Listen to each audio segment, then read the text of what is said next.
mismo nung sinabi na Sorened Eya. Mukhang ano to. Dahil daw sa stroller ng anak ko, blind and deaf. Okay. Pati nga yung stroller, yung mongoose, ano meron dyan?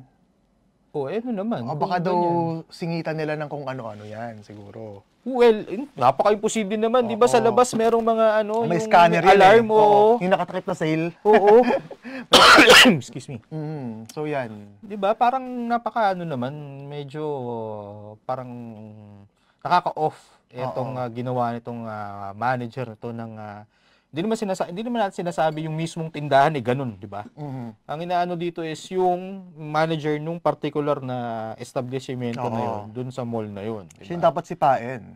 Kung mapapatunayan na totoo or kung mapapatunayan na meron talaga siyang nilabag sa kung meron mang inclusivity, meron namang batas. Ay, meron. Definitely kasi nirefer siya sa DSWD yan eh. Persons with disabilities yan eh. So, pero saan, di ba yung disability law? Kung there's such a thing, parang the provision ng mga lanes na para sa mga disabled or differently able na mga miyembro ng bansa.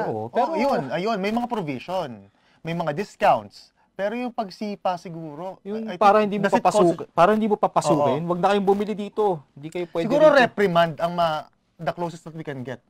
Pwedeng reprimand lang.